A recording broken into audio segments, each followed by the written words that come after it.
Alright guys, welcome back to the channel. I am your host, the Ice Dragon, Rayron VR. Today got another manga spotlight video for you guys today. This is Goblin Slayer Volume 2. Let's go and take a look at the back here and see what we got. It is obviously M for mature for language nudity, sex, and violence by the Yen Press. It is 13 US dollars. And let's go ahead and take a look at what we've got. Alright, the High Elf, a dwarf, and a lizardman walk into a bar with a mission for Goblin Slayer. The revival of the Dark God has brought chaos to the land with an army of demons closing in on the horizon. However, Goblin Slayer is here for one job and one job only, slaying goblins. Can the new trio gain his trust and win over to their side before the end of the world as they know it? So with that, what did I think about this volume non-spoiler? Um, Overall, I did enjoy volume 2. It definitely gave me the vibes of, and this is going to be the general theme of this volume, is that if you're a fan of like fantasy parties, D&D, for me, I definitely correlated a lot with Lord of the Rings. In the Fellowship of the Ring, you've got the party that was going to be by Frodo's side with the Ring of Power. And it felt like this in a way because we get a new party that would go on an adventure. It was definitely unique when it comes to the characters, and I thoroughly enjoyed this. There were some parts of this that the characters aren't too powerful. They are faced with a very powerful boss, and it proved to be a really good story. So I have to go into spoilers in order to talk about anything else I liked about it, but I am really enjoying this series. So yeah, let's go ahead and talk about it. So with that, we're gonna go into spoilers. If you do not want to get spoiled, then feel free to watch this video, the rest of this video at a later time. So with that, let's go ahead and dive right into it. So at the very beginning, we're back at the guild-ish area, the bar area, and we're introduced to a few new characters. We got an orc blog, we got the beard cutter, and we got a lizardman. Now, I don't think they have particular names, they just go by nicknames, so I'm just gonna go with elf, dwarf, and lizardman just for simplicity's sake. But essentially, they have a quest for the Goblin Slayer, that they're going to go after these demons. And initially, the Goblin Slayer didn't want to go after him because, the Goblin Slayer just wants to kill goblins. But then the Lizard Man, he's definitely high on the intellectual skill level, realizes that, hey, there's going to be goblins there, so come help us. And just like that, they were able to recruit the Goblin Slayer, which is kind of corny, but it's kind of interesting too. But you definitely feel the chemistry with this particular party. You got the High Elf, who is very. I don't know how to describe her. She is very. I'm trying to think for the right word for it, but proud, very proudful, very arrogant a little bit in some ways, but um, they become very humble a little bit later.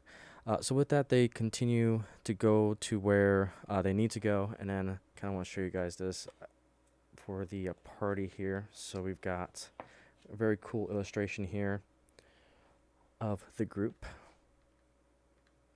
So we got the dwarf, we got the priest, we got the goblin slayer, we got the lizard man, and we got the high elf there.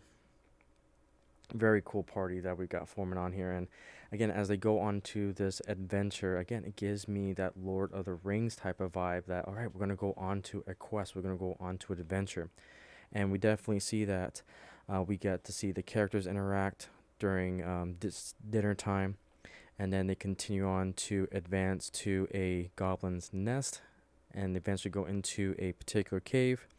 And then they start to slaughter a whole bunch of goblins, and then as they go through the process, they start to find again more humans that have been slaughtered. I think there was actually an elf, a female elf that was slaughtered as well, which again gave a lot of meaning. And the elf here came to realize that these goblins need to be dealt with essentially. And you really see her character start to mature in that, hey, these goblins need to be taken care of. And so you see the whole team kind of going through, killing all these goblins, and then they approach the boss. Now, something I want to show as they were fighting through the goblins, one of the coolest illustrations here in this particular volume that I really liked, and probably my favorite character so far, which is this lizard man. He's got a really cool spell that I think is truly interesting. And we've got this dragon tooth warrior. So he's got this ability that he can summon this dragon tooth warrior, and the illustration is just awesome. I wish I can get like a figure of this, and I just love how the characters are unique. You can see the details of this lizard man kind of have the Indian feathers. He feels like he's a little bit of a warlock, but man, I love how that's portrayed. Definitely like that illustration. So, but anyways, they go up against the main boss, which is a orc or an ogre, and it's not a typical ogre. They find out that this ogre has been blessed by the demon lord generals, and they come to find out that he is a magic user. And let's just say, this party definitely not OP. They actually get their butts handed to them. Even the Goblin Slayer really gets um, really gets hammered in this fight. And just when the whole party is down for the count, um, the Goblin Slayer is able to use kind of his emergency type of weapon, which was a gate scroll, which allows him to basically teleport from one place to another. And what's interesting about it is that, you would think it would be like a wayfinder or something to go back to your home if you want to escape. Well, if I remember correctly, the Goblin Slayer set the other side to like the deepest depths of under the ocean. And needless to say, the orc got obliterated with this attack. And so they were able to win because of the scroll, but they were definitely bruised and battered and almost beaten. And it definitely tells us as the reader that, this party, as strong as they may be, they do have weaknesses. They can potentially fail, and give some humility to the group. But you can see that the chemistry is starting to come together. They got weaknesses, they got strengths, and this got me excited moving forward to see what other adventures they would come up with, because these characters, I fell in love with all these characters. I enjoyed each and every one of them. Illustrations really well, and like I said, the chemistry is really good, very well balanced. Everyone's got their pros and cons. She's got the agility and range. Goblin Slayer's got the armor and tanky type of feel. You've got the healer, which is the priest. And then you've got the spellcaster, which is the lizard man, which is my personal favorite character right now. And then you got the dwarf. So definitely a good mixture of the party, and it just feels like I'm along a ride of a D&D campaign. So definitely look forward to reading the next upcoming volumes of Demon Slayer. So I definitely recommend it if you like those type of stories. But with that, that's really all I got. So if you got any manga suggestions, feel free to leave a comment down below, like, comment, and subscribe. Support my work on rayronvr.com.